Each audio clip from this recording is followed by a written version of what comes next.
Welcome guys. तो पिछले episode में हमने देखा था कि यूनोहा के फादर ने बेट सहित यूनोहा को पटक दिया था और फादर कहते हैं चलो आज मैं तुम्हें बताता हूँ कि सुबह को कैसे उठा जाता है। इसके बाद क्या होता है यूनोहा के साथ वो तो हमें बताया नहीं जाता। इसी के साथ सीन शिफ्ट हो जाता है यूनोहा के फादर पर, जो कि अपने सलाहकार के साथ बातें कर रहे थे। और हाँ, मैं बताने भूल गया, ये वाई क्लैन का लीडर है, तो हम इसे लीडर ही बुलाएंगे अब। लीडर अपना सर पकड़ के बैठा हुआ था और सोच में पड़ा था, जो देख करके सलाहकार कहता है कि क्या आप दूसरे यंग मास्टर के कारण परेशान हैं? तो लीडर भी कहता है वो नहीं तो और कौन हो सकता है जो कि मुझे इतने परेशानी में भेज सकता है। तो सलाहकार कहता है कि आप इतना चिंता नहीं करना चाहिए, क्योंकि वो जब अभी अनमेच्योर है, जब वो मैच्योर हो जाएगा तो उसे इस सब की बातों को समझ में आ जाएगा।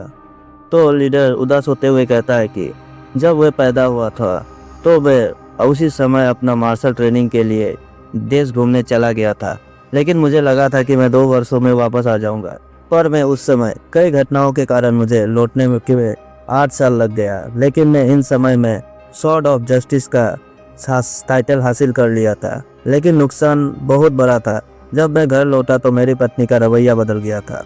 वो तो बहुत ही गुस्से में मुझे बागिर की तरह काटने में दौड़ रहा था, और वो बेटा जिससे मैं बहुत ज़्यादा प्यार करता था एक लेजी इंसान बन गया।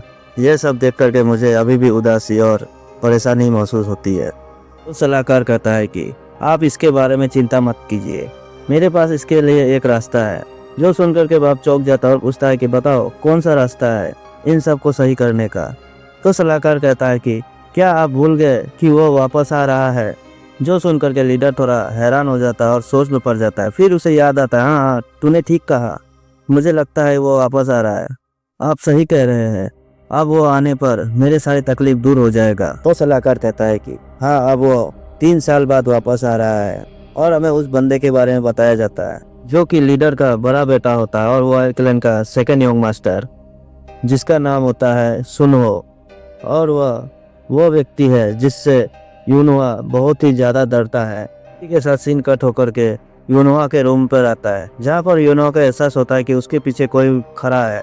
जो देख करके वो पीछे घूमता है और हमें सुनहो को दिखाया जाता है, जो कि बड़े ही गुस्से से यूनोहा को देख रहा होता है। यूनोहा अपने भारे भाई को अपने पीछे इस तरह से अचानक आते हुए देख करके वो भी शॉक्ड और हैरान हो जाता है। सुनहो कहता है कि तो बताओ मेरे छोटे भाई, तुम कितने घंटों से सो रहे हो? तो यूनोहा ये देख सुन करके घबरा जाता है और हकलाते हुए कहता है कि मैं तो अभी अभी ट्रेनिंग करके आ रहा हूँ। मैं आज सुबह से ही ट्रेनिंग कर रहा था, जिसके कारण मेरे शरीर में थोड़ा दर्द हो रहा है, तो मैं थोड़ा आराम करने के लिए अपने कक्ष में आ गया। और मन ही मन सोचता है कि ये कब आ गया जो कि मेरे सामने आकर के खड़ा है, और इसके आने से मुझे बहुत ही तकलीफ होने वाला है। तो सुन वो कहता है अच्छा तो तुम सुबह से ही ट्रेनिंग कर रहे थे और मुझे लग रहा है कि तुम बहुत ही अच्छे काम कर रहे हो।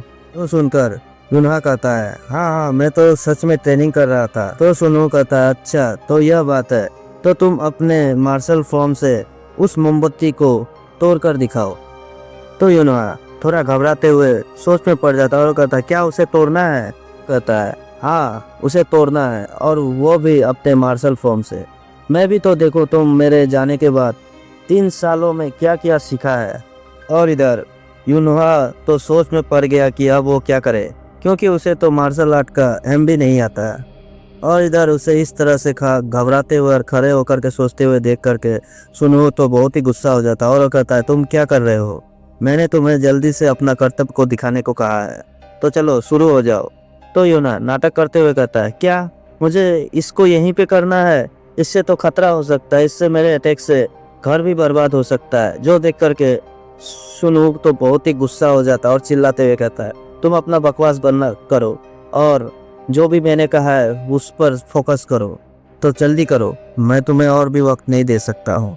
सुनकर यूनोहा घबराते हुए कहता है कि हाँ हाँ मैं ठीक है, मैं करता हूँ। तुम इतना गुस्सा क्यों हो रहे हो? मुझे लगा कि मैं तुम्हें आगाह कर दूँ कि मेरे अटैक से कहीं ये घर टूट ना जाए। जो सुन करके सुनो कहता है हाँ हाँ ठीक है, चल जल्दी कर और नाटक मत बंद कर। यूनोहा मन ही मन सोचता है साला आज तो मैं गया, कोई तो आ जाओ और मुझे इसे रोक लो, नहीं तो आज तो मुझे बहुत ही गलत पड़ने वाली है। फिर मन को बांधते हुए कहता है छोड़ जो भी हो देखा जाएगा। एटीट्यूड में अपना शॉट को घुमाते हुए कहता है तो बड़े भाई देखो मैं किस तरह से इस मोमबत्ती को 2 टुकड़ा करने वाला हूँ। और एक जोरदार छलांग लगाते हुए अपने शॉट को उस मोमबत्ती की तरफ अटैक करता है। लेकिन जब वो घूम करके देखता है, जो देख करके वो शॉक्ड हो जाता है, क्योंकि मोमबत्ती का तो कुछ भी नहीं हुआ था। उसका अटैक वहाँ उसके आसपास भी नहीं लगा था। जो देख करके सुनवो भी हैरान हो जाता है, कहता है वाह रे वाह, तुमने तो बहुत ही बढ़िया अटैक किया है। इससे तो मोमबत्ती कटना तो दूर की बात है, बुझ भी नहीं गया है। क्या तुम्हारा यही ट्रेनिंग है सुबह से लेकर के शाम तक का? 3 साल बीत गया, 3 साल जो कि बहुत ही काफ़ी होता है शॉर्ट टेक्निक के फर्स्ट लेवल तक पहुंचने के लिए। पर तुम इसके बारे में कुछ भी नहीं जानते हो। तुम तो एक बर्बाद और बेकार व्यक्ति हो। और सीन कट हो जाता है और हमें नहीं दिखाया जाता है कि वहाँ पर सुनवो के साथ क्या होता है। और इसी के साथ खाने के टेबल को दिखाया जाए, जहाँ पर पूरा परिवार बैठ करके अपना खाना का आनंद ले रहा था। और इधर मेन कैरेक्टर तो घबराए बैठा हुआ था और सोच रहा था कि आगे क्या ही होने वाला है। और इधर सुनवो और उसके फादर के बीच बातें चालू हो गया था। तो फादर पूछता है कि तुम्हें कोई तकलीफ तो नहीं हुआ एकेडमी में?